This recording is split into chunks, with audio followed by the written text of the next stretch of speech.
Subscribe and share my channel Sudarsana. ఓం శ్రీకృష్ణ పరబ్రహ్మణే నమః. శ్రీ గురుభ్యో నమః. శ్రీమద్భగవద్గీత 18వ అధ్యాయము మోక్ష సన్యాస యోగము 61వ శ్లోకము. శ్రీ భగవానువాచ ఈశ్వరః సర్వభూతానాం హృద్దేశేర్జున తిష్టతి భ్రామయన్ సర్వభూతాని యంత్రారూఢాని మాయయా. ఈశ్వర సర్వభూతానాం హృద్దేశేర్జున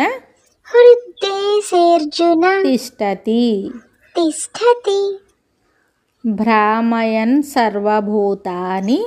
భ్రామయన్ సర్వభూతాని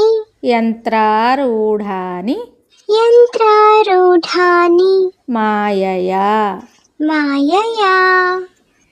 ఈశ్వరః సర్వభూతానాం హృద్దేశేర్జున తిష్టతి భ్రామయన్ సర్వభూతాని యంత్రారూఢాని మాయయా. ఈ శ్లోకమునకు భావము భగవానుడు చెప్తున్నాడు. ఓ అర్జున, జగన్నియామకుడు పరమేశ్వరుడు అంతర్యామి మాయ చేత సమస్త ప్రాణుల యొక్క హృదయమున ప్రకాశిస్తున్నాడు. ఈశ్వరుడు ఎక్కడ ఉన్నారు, ఏమి చేస్తున్నారు అనే ప్రశ్నలకు ఇక్కడ సమాధానం చెప్పబడింది. ఈశ్వరుడు దూరముగానే ఉన్నాడని తలచుట వెర్రి. వారు జీవులకు అతి సమీపమున హృదయమందు కూడా ఆత్మరూపమున అధివసిస్తున్నారు. కనుకనే సర్వభూతానాం హృద్దేశే అని చెప్పబడింది. కావున భగవత్ సాన్నిధ్యమును ఎల్లప్పుడూ అనుభవిస్తూ పాపాచరణము లేక భక్తియుతులై మెలగవలెను. జీవులు చేయు సమస్త కార్యములను సంకల్పించు సమస్త సంకల్పములను ఈశ్వరుడు సాక్షి మాత్రుడై సదా చూచుచునే ఉండునని ఎవరునూ మరువరాదు. ఈశ్వరుడనగా ప్రభు, శాసకుడు, నియామకుడు. రాజు ప్రజలను శాసించున్నట్లు వారు సమస్త ప్రాణికోట్లను శాసించుదురు. వారి వారికి కర్మానుకూలముగా ఫలములను ఇచ్చుదురు. రాజాజ్ఞను మీరినచో జనులకెట్లు దండనము లభించునో అట్లే ఈశ్వరుని ఆజ్ఞయగు ధర్మమును ఉల్లంఘించినచో మనుజుడు వారిచే శిక్షితుడై తన దుష్కర్మ ఫలితమగు ఘోర దుఃఖమును అనుభవించును. కావున హృదయమున బాహ్యమున సర్వత్రా ఈశ్వర సన్నిధిని సదా భావించుచు ధర్మమును సత్యమును ఎవరునూ ఉల్లంఘించరాదు. భగవంతుడు ఏ ప్రదేశమందుండును, వైకుంఠమందా, కైలాసమందా, పాతాళమందా, ఇతర లోకమందా, వారెల్లడలా వసించుచుందురు.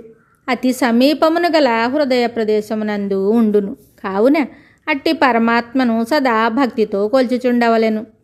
సర్వభూతానాం అని చెప్పుట వలన ఏ ఒకానొక ప్రాణియందో కాదనియు సమస్త జీవకోట్ల యందును భగవానుడు వెలయుచుండుననియు స్పష్టమవుతోంది.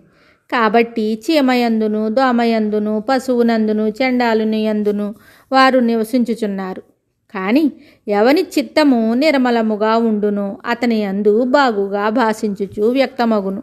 యంత్రారూఢాని ఈశ్వరుడు మాయ ద్వారా సమస్త జీవులను సంసార రూప యంత్రమున త్రిప్పుచున్నాడు. యంత్రము యొక్క పెద్ద చక్రములపై చిక్కుకొనిన చీమ గాని పురుగు గాని ఆ చక్రముతో పాటు తిరుగుచునే ఉండును. అట్లే జీవులను ఈశ్వరునిచే మాయ ద్వారా తిప్పబడుచున్న ఈ సంసార చక్రమున తగులుకొని ఆ చక్రముతో పాటు వివసులై తిరుగుచున్నారు. దాని నుండి తప్పించుకొనుటకు ఉపాయము రాబోవు శ్లోకమున తెలుపబడును. ఆ యంత్రమును త్రిప్పుచున్న వానిని భగవంతుని ఆశ్రయించుటయే ఆ ఉపాయము. మాయయ అని చెప్పుట వలన ఈశ్వరుడు ఈ సంసార చక్రమును త్రిప్పుచున్నప్పటికీ మాయ ద్వారా ఆ పరిభ్రమణమును గావించుట వలన వాస్తవముగా వారికి ఏమీయూ కర్తృత్వము లేకయే ఉన్నది.